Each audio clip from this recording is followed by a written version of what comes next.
Fala galera, belezinha? Sejam bem-vindos a mais essa aula aqui do canal, uma aula na qual eu pretendo deduzir aqui com vocês, enunciar, falar sobre, interpretar essa lei de Gauss do magnetismo, que é uma das equações de Maxwell, né? Só para a gente começar essa aula assim, dando um pouco de contexto, né? Essa aula faz parte de um curso maior de hidrodinâmica de fluidos magnéticos, no qual eu pretendo ensinar aqui para vocês como que a gente modela matematicamente o comportamento de um líquido magnético que escoa na ação de um campo externo. Parece uma coisa super específica, e talvez seja mesmo uma coisa super específica, mas o que a gente vai perceber aqui é que para eu ter um bom entendimento de como esse fenômeno físico super específico, que é a modelagem do movimento de um líquido magnético se movimentando na presença de um campo externo, para eu entender esse fenômeno específico, eu vou ter que ter um entendimento maior sobre leis da física muito mais gerais que vão se aplicar a muitos outros contextos, assim, tá? Então, por mais que às vezes você não esteja interessado propriamente, né, em entender como que um fluido magnético se comporta, e eu te perdoo por isso, eu entendo, assim, é uma coisa realmente que tem muito pouca gente mexendo com isso, né? Quando a gente compara com outras áreas da física, assim, pelo menos no Brasil, você tendo acesso a alguma das aulas desse curso, você vai entender questões mais gerais, como por exemplo a teoria eletromagnética, assim, que se aplica a vários outros contextos, tá? Então, assim, só para dar um pouquinho de contexto, para você que acabou de chegar aqui nessa aula, tá? Bom, essa lei de Gauss do magnetismo, assim, eu quero apresentá-la definindo algumas grandezas físicas antes e tentando apresentá-la na forma de um experimento mental, assim. Eu sempre falo para os alunos que existem várias formas de você deduzir princípios físicos fundamentais, assim, né? Uma delas é você supondo um experimento mental hipotético que vai te levar a entender como certas consequências se relacionam com algumas causas que as geram. Assim. Isso é muito comum, por exemplo, em termodinâmica. Você concebe um cilindro pistão e você inventa, imagine um gás dentro de um cilindro num pistão que está a volume constante. Se eu adiciono calor aqui, esse gás vai querer expandir, mas o volume é constante, ele não pode expandir, então ele não vai realizar trabalho no meio e tudo aquilo que ele ganha de calor vai servir para variar a sua energia interna. E aí você entende a relação entre calor, energia interna, calor específico, a volume constante, variação de temperatura, etc., né, concebendo um experimento mental que vai ser útil para você entender questões mais gerais sobre as propriedades da matéria. Então eu vou tentar meio que fazer o mesmo caminho aqui para deduzir aqui a lei de Gauss do magnetismo, tá? Mas antes disso, eu tenho que definir algumas coisas com vocês, assim. Eu queria até compartilhar aqui uma coisa que eu nem lembrava que eu tinha, não é isso aqui não. Deixa eu ver, é isso daqui. Eu percebi depois, assim, de um tempo, que eu tenho um livro que eu estou escrevendo há alguns anos, eu até tinha esquecido dele, assim, porque é tanta coisa que a gente faz, assim, eu devo ter uns 3 livros que eu nunca vou acabar na minha vida, assim, mas esse é um deles. No qual eu meio que falo historicamente, fisicamente, deduzo, assim, tudo aquilo que eu vou deduzir aqui nesse curso. Na verdade, esse livro ele veio de uma colaboração de um ex-aluno meu que fez o meu curso na Unicamp de fluidos magnéticos e ele começou a digitalizar, latecar as equações e tal. Depois eu fui complementando com pedaços de texto, falando de história. E tá ficando bem legal, assim, eu não acabei ainda o livro, tem muita coisa para fazer ainda, mas a parte de eletromagnetismo tá bem assim já no finalzinho. Eu até vou ver se de repente eu me motivo a terminar essa parte de teoria eletromagnética e faço uma apostilazinha desse curso assim na parte de magnetismo. Acho que pode ser útil para vocês, tá? Se eu tiver motivação para fazer isso e tal, eu depois venho e posto aqui no canal, divulgo no meu site, alguma coisa do tipo, tá? E repare que aqui tá bem na linha da nossa última aula, assim, a lei de Gauss da eletricidade, né? Que começa da lei de Coulomb, né?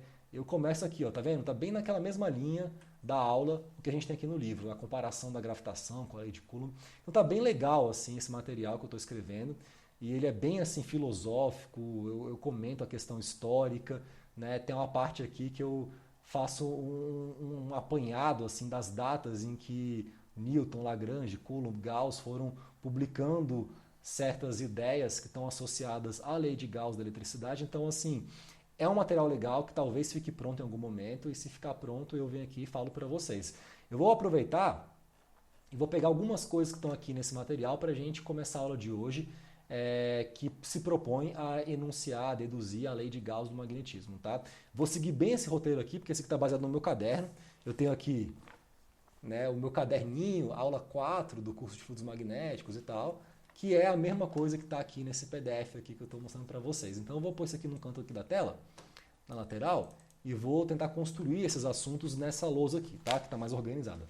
Pois bem, eu vou começar então a minha dedução da lei de Gauss, primeiro fazendo uma definição aqui. Então deixa eu pegar, copiar e colar essa definição.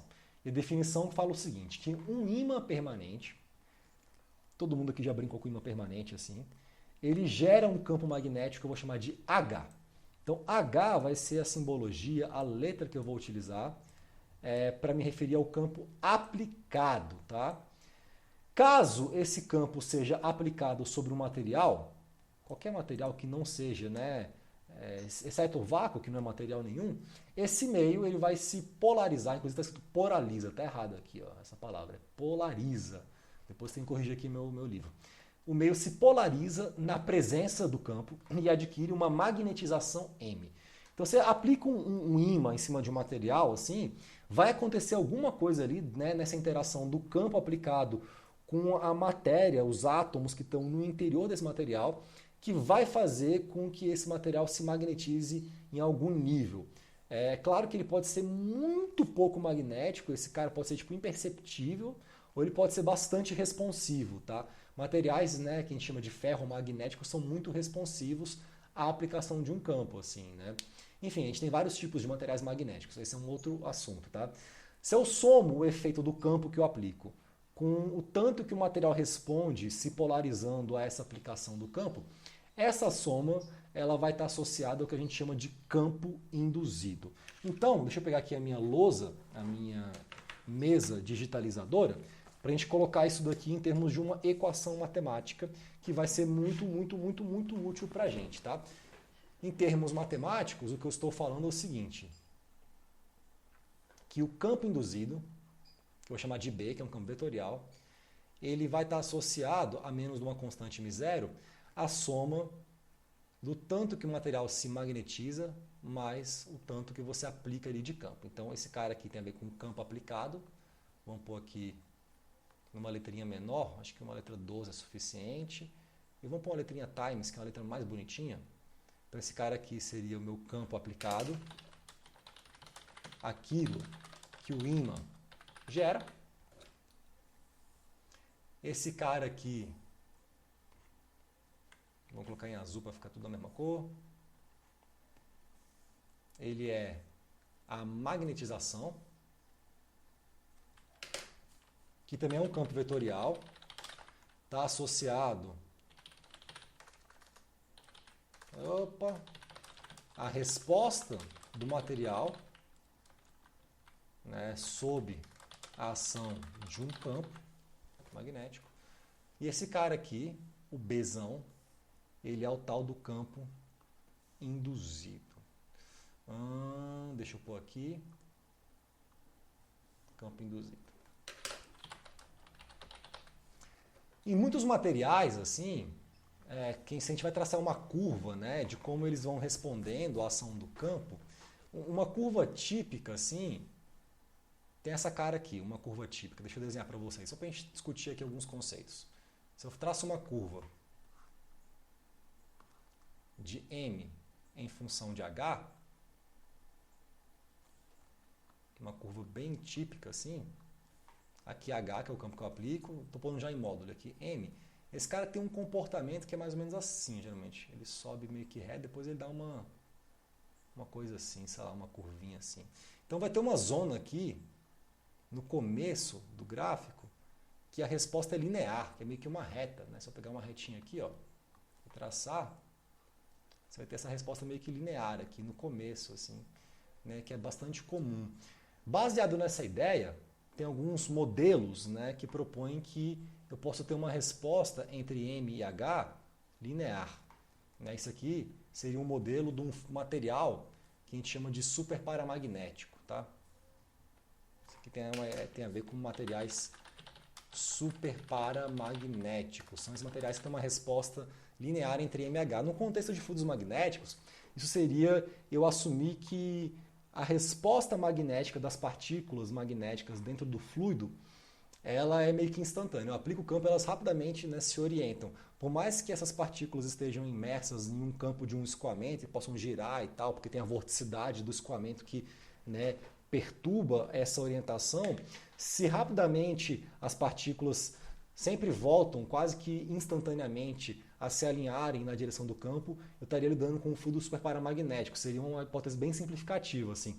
Quando a gente olha para essa variável aqui, que relaciona M e H no modelo linear, isso daqui é o que a gente chama de suscetibilidade magnética. Tá? Então a suscetibilidade é essa razão, suscetibilidade magnética, que no fundo é essa razão entre M e H. Tá? Por que eu estou falando isso aqui nesse contexto? Porque se a gente olha para essa equação aqui, que eu vou chamar de equação 1,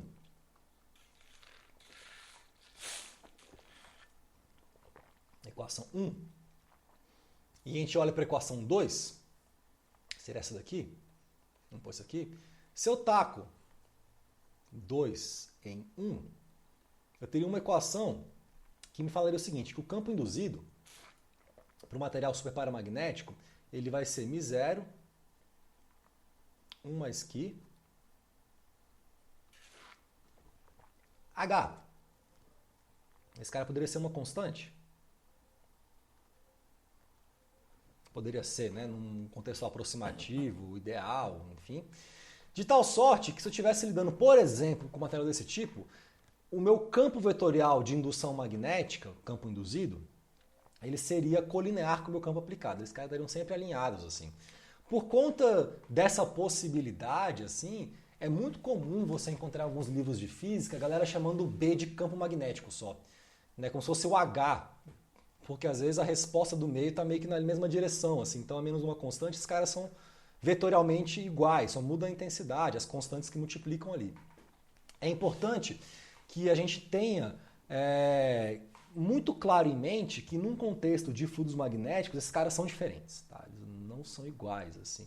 Então, campo induzido é uma coisa, campo aplicado é outra coisa, e magnetização é uma terceira coisa.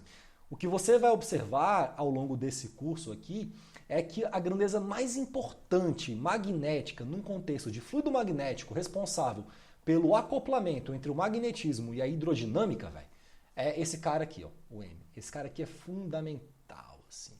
Saber calcular o campo de magnetização de um ferrofluido ou de um fluido magnético enquanto ele escoa na ação de um campo é importantíssimo e é dificílimo, tá? E é de uma riqueza assim, física formidável você olhar para esse acoplamento entre a vorticidade do escoamento que gira as partículas e a magnetização. Mas isso é um outro assunto, isso aqui daqui a muitas aulas veremos magnetização, tá? Pois bem, em termos de unidades, vamos falar um pouquinho sobre unidades para a gente não ficar aqui viajando, perdido, porque não é comum para o aluno, né, de engenharia mecânica estar familiarizado com as unidades meio que eletromagnéticas. Então falaremos aqui de unidades. Bom, esse M0, que aparece ali na equação 1, esse cara, ele é o que a gente chama de permeabilidade magnética do vácuo. Vamos escrever aqui, permeabilidade magnética do vácuo. Esse cara é uma constante física, né? Ele tem um valor bem definido, μ0 vale 4π vezes 10 a menos 7 Henry por metro. A gente tem uma unidade nova aqui chamada Henry. Uma unidade que o nome de gente é o que mais tem. É uma unidade de indutância elétrica. Vou até aqui escrever para ficar bem documentado. Unidade de indutância elétrica. Pois bem, magnetização, que é essa grandeza M, tem uma outra unidade de medida.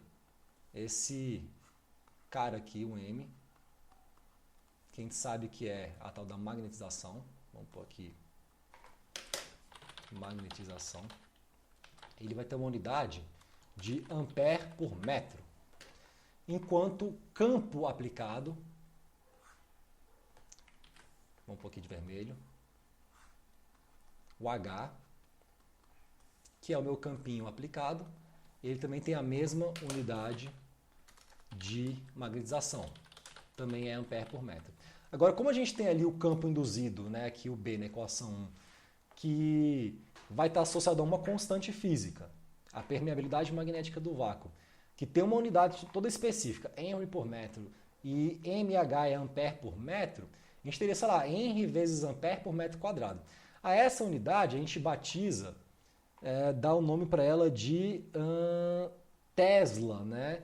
E é uma unidade importantíssima para você medir campo induzido, que tem uma relação também com a unidade Gauss. Então vamos escrever isso daqui.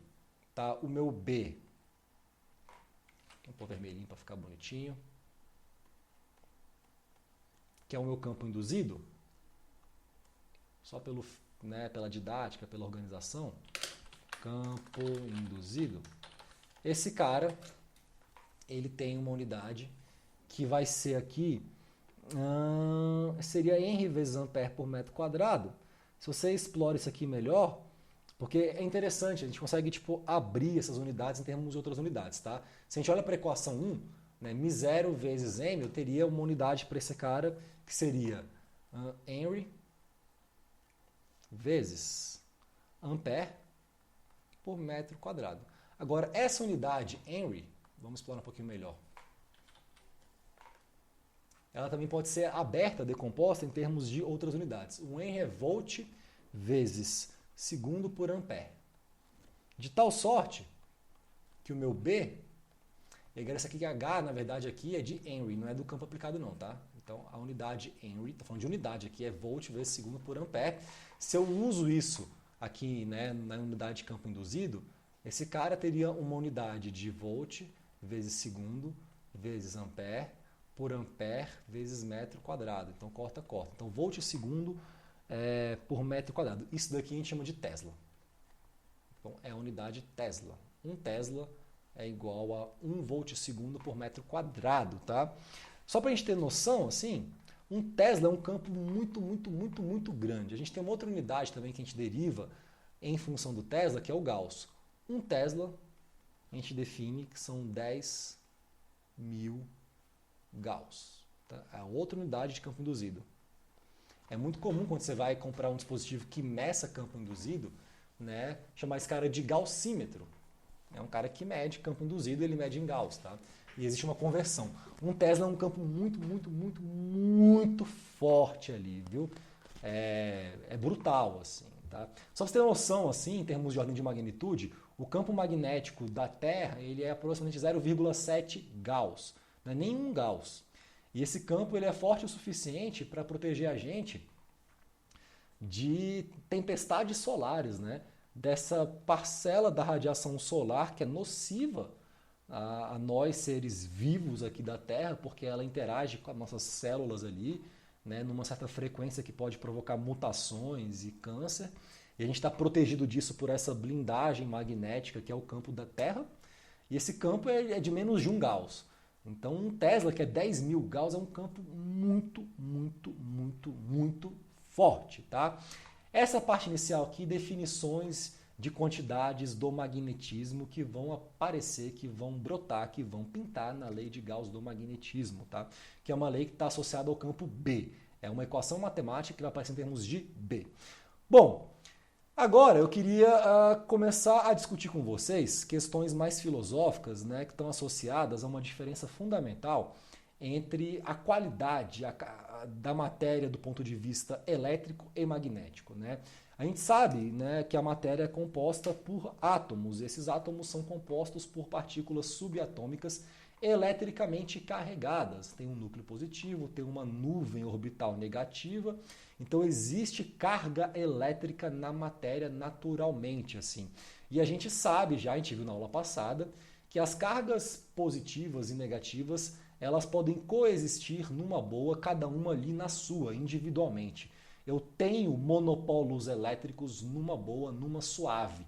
O divergente do campo elétrico, ele não é zero, ele é igual a alguma coisa ali constante, tá? A gente vai ver que se ele fosse zero, isso seria uma afirmação de que eu não consigo ter essas cargas existindo separadamente. Pode não parecer claro por enquanto, mas vai parecer ao final dessa aula, eu prometo para vocês, tá? Se eu olho para a carga elétrica, vamos tentar fazer aqui uma legendazinha, um título para essa parte da aula, deixa eu pôr aqui numa letra maior, pode ser Times mesmo, para a gente não ficar perdendo muito tempo, né? Se eu faço uma comparação entre cargas elétricas e versus dipolos magnéticos, depois vai ficar mais claro, porque estou usando esse nome de dipolos magnéticos, poderia colocar aqui por enquanto cargas magnéticas, né? Mas não quero fazer isso, vou deixar aqui assim mesmo. A carga elétrica, ela tem uma natureza interessante, né? Deixa eu aumentar aqui meu coisa. Se eu penso, por exemplo, sei lá, numa carga positiva, um pouquinho um sinalzinho de mais, esse cara, sendo uma carga positiva, ele vai ser capaz de gerar uma força numa outra carga aqui, que eu tenha negativa, ou numa outra carga aqui positiva. Esses caras conseguem interagir, né, entre si ali pela lei de Coulomb. Se essa carga aqui, que eu estou circulando aqui, gera uma resposta, uma força nessa ou nessa, então é porque esse cara induz um campo. A gente viu na última aula que campo elétrico, por definição, é força que uma carga teste vai experienciar por unidade de carga. Então esse cara emana um campo, uma carga positiva. E esse campo que esse cara emana, ele poderia ser representado, né, como se fosse uma emanação assim radial. Ó. Esse cara está emanando um campo radial. Que está associado a uma direção, então vou pôr aqui uma setinha em todas as direções aqui. Seria a natureza da manifestação da carga elétrica, a emanação de um campo radial para uma carga, né, pontiforme, uma carga que é um ponto, na verdade, um ponto de carga. Então, seria isso aqui que você veria, se você conseguisse desenhar as linhas de campo elétrico associadas à emanação dessa carga. Se eu tivesse uma carga aqui negativa, vamos pôr aqui de azul, esse cara também vai emanar campo. Só que agora eu desenharia essa emanação, pelo menos para a gente conseguir visualizar esse cara, também radialmente, mas pensando, por exemplo, que a nossa carga teste, que vai sentir isso, é uma carga positiva, esse cara iria atrair. Então as setinhas estariam apontando para cá. Olha que loucura essa apresentação visual e como isso vai estar associado à diferença fundamental entre a lei de Gauss da eletricidade e a lei de Gauss do magnetismo. Eu adoro essa aula aqui, vou ser bem sincero. Eu curto, eu acho uma aula interessantíssima, assim, eu acho uma aula leve, acho uma aula suave, tranquila. Vocês vão ver lá para o final do curso aulas muito mais densas. Então aqui, vamos pôr uma legendazinha, vamos pôr uma letrinha menor, vamos pôr 12, vamos pôr aqui em preto mesmo. Então, carga elétrica positiva. E aqui eu teria a minha carga elétrica negativa. Seriam representações visuais desses campos elétricos que essas cargas iriam induzir. Vou pôr aqui um Ezão. Aqui eu vou pôr um Ezão também de campo elétrico, né, azul. Esse símbolo embaixo desse tio é para falar que esse cara é um vetor. Tá? É assim que eu chamo o vetor, é a minha simbologia. Pois bem, agora isso é o que a gente sabe que acontece num contexto elétrico. Vamos circular isso daqui e vamos pôr, isso aqui é o rolê da eletricidade. Isso aqui não é o rolê necessariamente do magnetismo. Eu ainda não sei qual é o rolê do magnetismo. É o que eu quero tentar descobrir na aula de hoje. Mas o da eletricidade, eu sei que esse cara é assim que ele se comporta. Então vamos pôr aqui assim e vamos fechar esse cara e vamos escrever essa frase aqui, que eu acho que é uma boa frase assim. Vamos pôr de verde.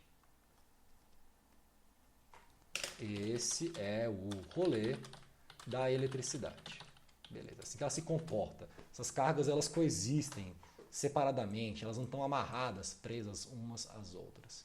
Ótimo, deixa eu minimizar esse quadro aqui, para a gente aproveitar melhor esse quadro. Vamos pôr isso aqui. Esse aqui seria o título, a gente põe aqui para ficar mais bonitinho. Vamos dar um zoom. Vamos ver agora qual que é o rolê do magnetismo. Você imagina só que você pega um ímã norte, sul. Né? Para ficar mais interessante ainda, bora fazer aqui a pergunta, velho. E qual... Opa, estou fazendo loucuras aqui. E qual seria o rolê do magnetismo? Como ele se comporta? Qual que é a diferença que ele tem em relação à eletricidade? Você imagina que eu tenho aqui um ímã, tá? Com polozinho norte e sul lá. Como é que a gente, tipo assim, ser humano, inventou que um pedaço de material que atrai metal, ou seja, um ímã, teria polo norte e sul? Como é que a gente, né, chegou nessa conclusão, primeiramente? Algum maluco pegou dois ímãs e ele percebeu, velho, que tipo, esses bichos ou se atraíam ou se repeliam. Ele falou, tá, então, dependendo de como eu oriento esses caras, eu posso ter tipo dois tipos diferentes de resposta, uma atração e uma repulsão. E aparentemente, esses dois tipos de possibilidade de resposta, eles estão contidos no mesmo material. Então, é como se um pedaço desse material tivesse associado a uma característica e o outro pedaço a outra. Então nós, seres humanos, seres de linguagem, seres que separam as coisas, organizam as coisas no mundo, dividem as coisas, inventamos que esse cara tinha um polo norte e um polo sul. Poderia ser o polo vermelho, o polo azul, o polo positivo, o polo negativo, o polo Lula, o polo Bolsonaro. Né? Se a gente estivesse descobrindo as leis do magnetismo hoje em dia, talvez a gente batizasse o polo L e o polo B de Lula e Bolsonaro. Seria uma coisa horrível de se fazer, mas poderia ser uma possibilidade. Sempre que a gente pensa em dualidade, a gente tem que dar um nome para isso. Né? Norte e Sul é o nome que a gente vai convencionar aqui. Então, pensando nisso, assim, nessa natureza dual da matéria magnética, a galera falou, bom, então se eu cortar esse cara aqui no meio, eu talvez seja capaz de separar esse polo norte do polo sul. Cortei aqui no meio, pá. E o que a gente percebeu? Que esse cara aqui e esse cara aqui, eles deram origem a isso daqui, ó. Esse polo norte virou um outro polo norte e sul e esse cara também. Aí você poderia falar, tá, então a gente talvez não tenha cortado esse ímã direito. Não sei, alguém fez algum erro. Vamos cortar de novo. Vamos pegar aqui uma tesoura, pá, cortar esse cara aqui. Eu quero separar esses polos, velho. Ué, por que eu não consigo? E aí fizeram isso e aí perceberam que esse cara aqui, ó, virava isso daqui, ó. Outros dois polos, cada um virava um desse. E aqui também virava isso daqui. Então era como se cada pedacinho daqui, esse polo norte tivesse dado origem. Vamos pôr numa régua. A isso daqui, e esse polo a esse cara a esse cara a esse. Então, como é que a gente faz? Vamos continuar cortando. E foram cortando, até que perceberam que isso aqui era uma coisa inerente da matéria e que esses bichos não conseguiam existir individualmente. A menor unidade que a gente tinha era um dipolo. Então, se você pega um ímã, corta, tem dois polos. Pega, corta, tem dois polos. Corta, tem dois polos. Esses polos não se separam. Tem alguma coisa ali na natureza, né, da matéria, do magnetismo, que não permite, que não autoriza que uma carga magnética positiva, ou norte ou vermelha, coexista junto com uma carga magnética negativa, ou sul ou azul. Esses caras estão sempre juntos. Né? Enquanto nós, seres humanos, nos separamos entre, né, dois partidos políticos, duas visões de mundo, o capitalismo e o comunismo, o Lula e o Bolsonaro e tal, a matéria é um pouco mais sábia, ela consegue existir, né, coesa, unida, junto, né, pelo menos do ponto de vista magnético, tem muito mais coesão que a gente, assim, tá? Então a menor unidade que existe é um dipolo. Aí a gente olharia para esse cara aqui, então, deixa eu minimizar aqui, né, para esse desenho aqui à esquerda, onde a gente tem a carga elétrica positiva e negativa, que é o rolê da eletricidade. E se a gente fosse tentar ver como que essas linhas de campo iriam interagir, né, pensando que a gente teria o mesmo tipo de comportamento, que o polo norte seria como se fosse uma carga positiva e o polo sul uma carga negativa, só que não elétrica, magnética. E o campo não seria o campo E, seria o campo B. Mas é a mesma ideia, campo como sendo alguma coisa na qual alguma coisa ali imersa nele, sensível a ele, vai experienciar uma força. Se eu estou com uma carga elétrica num campo elétrico, esse cara vai experienciar uma força. Se eu estou com um material magnético na ação de um campo, esse cara também vai experienciar uma força. Então vai ter um campo que vai gerar uma força numa carga. O mesmo vale para o campo elétrico com a carga elétrica ou para o campo magnético com a carga magnética, o material magnético. Assim. A questão é qual seria a cara desse campo de um dipolo? Tá? Se a gente pensa no caso do campo elétrico, né, uma carga positiva e negativa, se elas estivessem separadas por uma distância d, eu teria aqui alguma coisa desse tipo aqui. Ó. Esse seria o desenho das linhas desse campo elétrico que eu teria se estivesse analisando esse contexto aqui, ó, de duas cargas, uma positiva e uma negativa. Aqui eu desenho meio que separado, como se esses caras estivessem muito longe um do outro, mas se eles estiverem a uma distância d suficientemente próximas, a emanação positiva da carga positiva ela vai ser captada pela carga negativa que puxa. Enquanto a carga positiva emana, a outra puxa, se elas estiverem meio que próximas, o que uma emanar, a outra vai conseguir ser capaz de puxar para si. Então seria mais ou menos esse o desenho que a gente teria dessa interação de uma carga elétrica positiva e negativa em termos do campo elétrico que essas cargas induzem. Tá? Se a minha distância é para zero, que é o que acontece quando eu penso em termos de um dipolo, né, que é a menor unidade fundamental do magnetismo, isso aqui vai acontecer. Então, um dipolo ele tem essa cara aqui de linhas de campo. Seria o comportamento que eu teria para o campo, né, induzido por esse tipo de material, de grandeza, de quantidade da física, no limite em que a distância entre a parte positiva e negativa, vermelho e azul, tende a zero. Tá? Isso aqui é a cara de um dipolo. Assim. E aí, rapidamente, com esse entendimento, deixa eu pegar aqui minha caneta que acabou de cair, você vai conseguir entender a lei de Gauss. Tá? Imagine que eu pego aqui alguns pedaços assim de matéria, de espaço, perdão, em torno desse dipolo aqui. Então eu estou aqui nas vizinhanças desse cara aqui. Imagine que eu pego 3 regiões para analisar. Pegar, sei lá, melhor ainda. Melhor ainda. Eu vou pegar esse cara, copiar e colar. E farei isso aqui embaixo, tá? Aqui, ó. Imagine, então. Imagine agora que eu queira avaliar o fluxo de campo induzido nas proximidades de um dipolo magnético. Eu quero avaliar o quanto desse campo B gerado pelo dipolo, né, induzido pelo dipolo, atravessa superfícies que eu vou definir aqui nas proximidades desse dipolo. Então, vou pegar 3 situações aqui. Deixa eu copiar aqui e colar. Copiar. Vou pegar 3 situações. O caso 1, caso 2, caso 3. Um pouquinho embaixo. Aumentar um pouquinho, porque a gente pode aumentar. Pegar esse daqui e colocar aqui um pouquinho mais em cima. Parece uma formiga, né? Vista de cima, esse cara aqui, o dipolo. Vou dar um zoom. Então, vou definir 3 regiões aqui de interesse que eu poderia querer avaliar alguma coisa. Deixa eu ver se eu consigo desenhar por cima da figura. Vou pegar esse daqui. Então, uma região aqui, ótimo. Imagine que eu quero avaliar o fluxo nessa região aqui, em caso 1. Uma outra região, sei lá, que englobe o próprio dipolo. Uma região 2. E sei lá, uma região... Deixa eu pensar aqui como é que ficaria bom o meu desenho. Nem sei. Qualquer, velho. Aqui fora do dipolo. 3.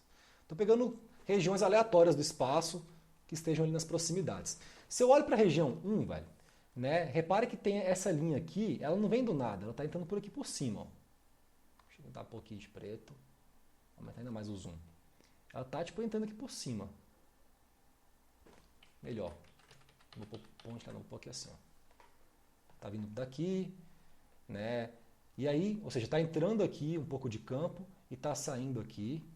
Está entrando aqui e saindo aqui um pouco de campo, né? Ou seja, o que está entrando aqui está saindo aqui, tá? O que está entrando aqui está saindo aqui. Nessa região 2, se eu olho para essa linha que está entrando aqui, ó, ela vai sair aqui depois. Para essa linha que entra aqui, ela vai sair aqui depois. Para essa linha que está entrando aqui, ó, ela vai sair aqui depois. Tá? Para essa linha aqui que está entrando aqui, ó, ela vai sair aqui depois. Para essa linha que entra, ela sai. Tudo que entra, sai. Aqui não tem nem nada entrando. Então, pela própria natureza física de um dipolo, que é o que eu tenho no caso de um material magnético, o que eu posso falar é o seguinte, que as linhas de indução magnética são fechadas. O que entra, sai. Tá? Vamos escrever isso aqui, que isso aqui é uma conclusão muito importante. Uma simples inspeção visual nos permite perceber que as linhas de campo induzido por um dipolo são fechadas. O que entra, sai. Ou seja, o fluxo líquido de indução magnética é sempre zero. Isso está associado à natureza dipolar da matéria magnética, tá? Como é que a gente poderia expressar isso matematicamente? Qual que seria a linguagem matemática para você expressar essa afirmação? Seria o seguinte, em termos matemáticos, podemos expressar isso como, deixa eu aumentar aqui minha tela,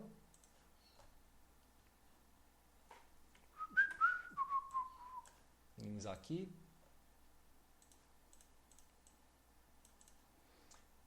em termos matemáticos, isso aqui vai virar simplesmente a seguinte afirmação, que a integral numa superfície qualquer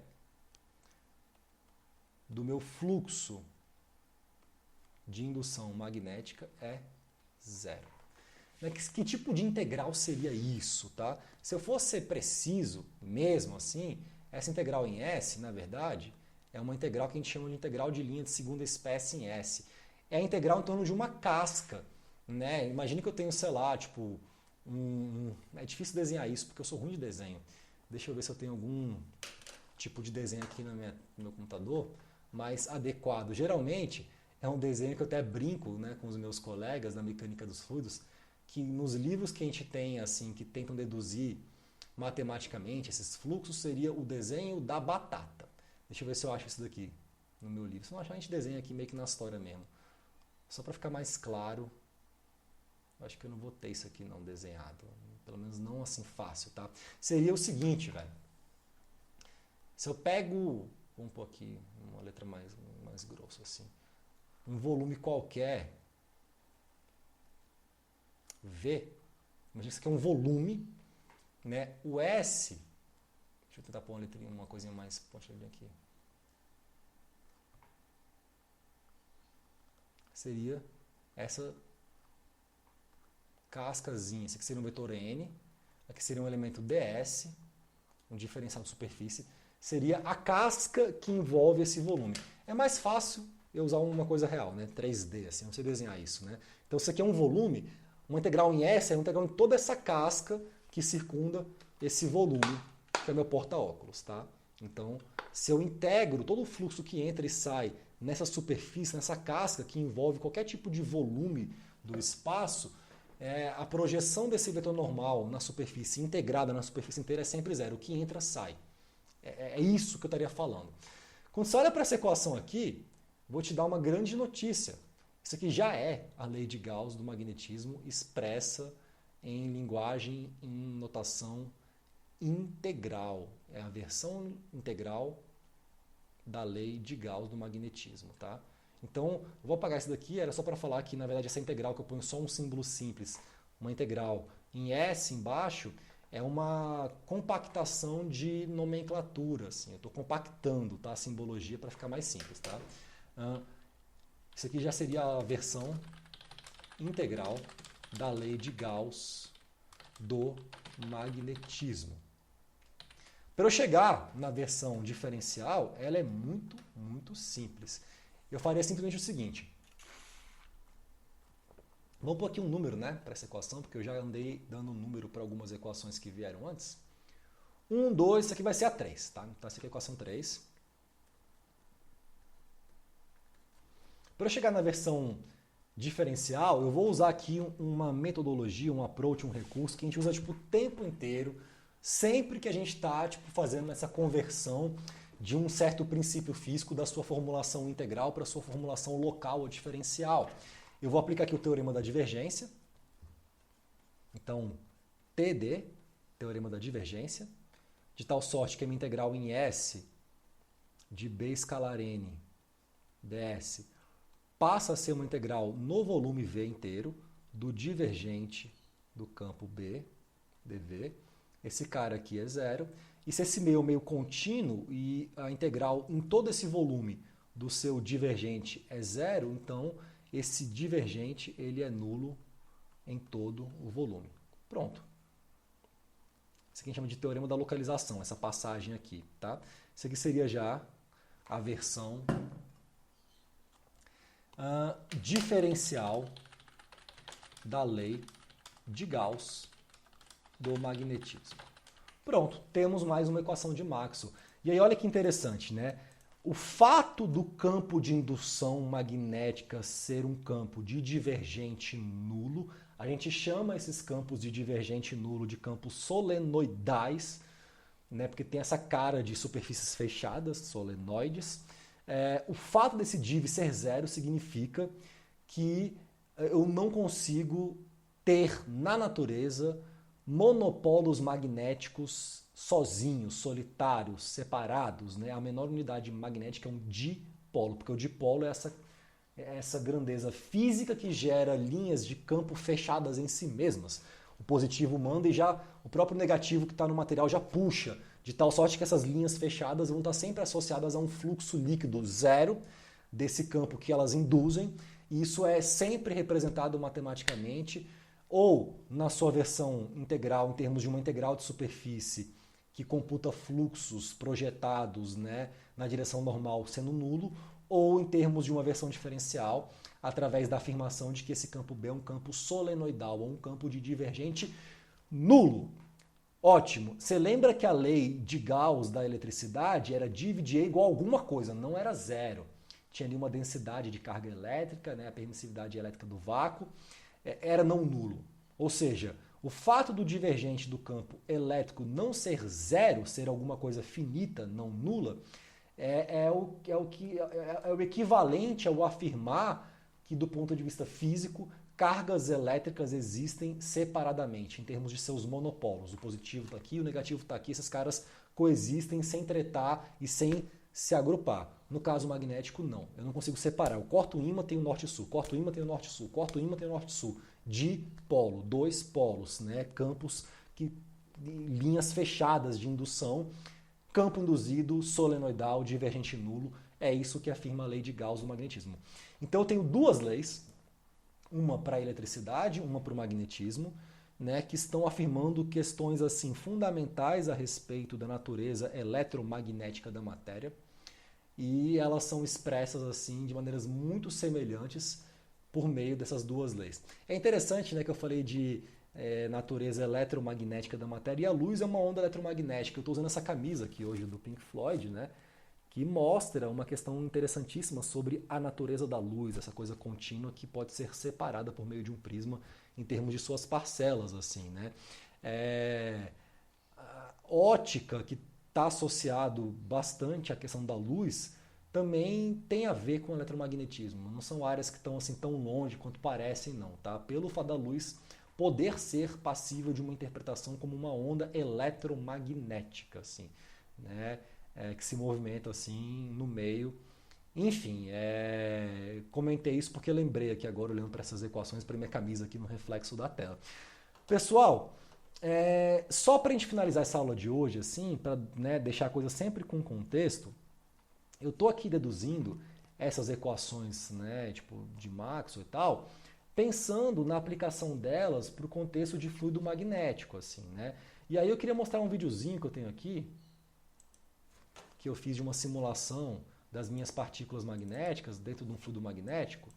Eu vou até acelerar, mas aqui é o seguinte, eu tenho várias partículas no fluido magnético, e aqui eu tenho várias setinhas em cima de cada partícula, que seriam, na verdade, setinhas que estariam apontando na direção desses pequenos dipolos. Eu interpreto essas partículas magnéticas de tamanho nanométrico que estão no ferrofluido, né, como se fossem nanodipolos, assim. E aí eu coloco uma representação visual de uma setinha, que seria basicamente assim, uma setinha indicando como é que estaria o sentido da relação norte-sul para esse dipolo.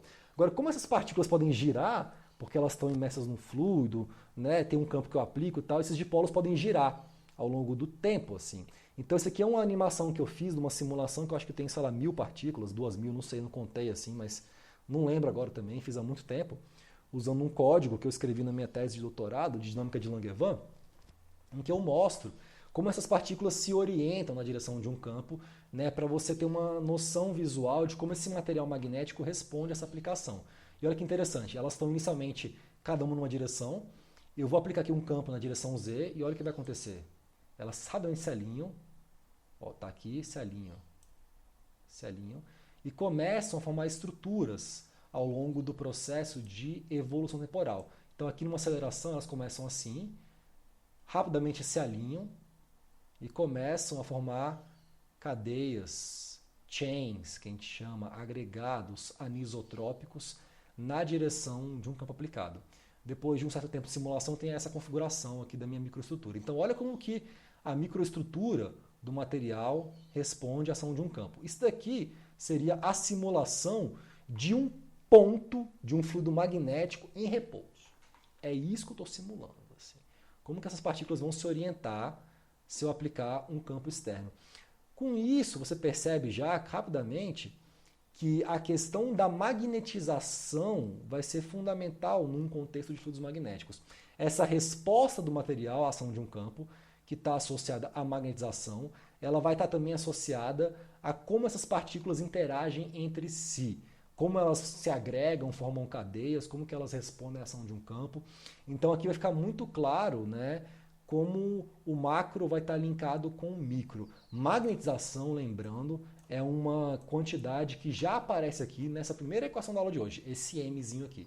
Então, assim, na aula de hoje, eu cheguei numa equação que está mais assim preocupada em falar alguma coisa a respeito do B. E eu vou usar essa equação aqui, que é a equação final da aula de hoje, essa div de B igual a zero, como uma das equações auxiliares na minha modelagem de como um fluido magnético se comporta. Mas tendo em vista que dentro desse B aqui vai estar escondido um cara que para mim é mais importante, que é esse M, que tem a ver com a resposta do fluido magnético à ação de um campo externo. Quando a gente colocar aqui um escoamento junto, aí vai complicar bem mais, assim, tá? Vai ficar muito mais interessante, mas vamos por partes. Por enquanto estou na parte inicial, na parte de eletromagnetismo. Bom, eu vou encerrar por aqui a aula de hoje. Estou cansado já e era o que eu queria realmente falar. Espero que tenha ficado claro para vocês assim essa diferença fundamental entre a eletricidade e o magnetismo, principalmente, né, entre a lei de Gauss da eletricidade e a lei de Gauss do magnetismo. Espero ter entendido a aula de hoje. Agradeço essa pseudo-companhia virtual nesse plano hipotético, não síncrono, não presencial. E vejo vocês, espero vocês, né, numa próxima aula aqui sobre esse assunto que é muito interessante e que vai ficar cada vez mais legal assim de ser construído, né, conforme a gente for aqui avançando no nosso entendimento. Um beijo no coração de vocês, obrigado pela companhia, até a próxima. Arro!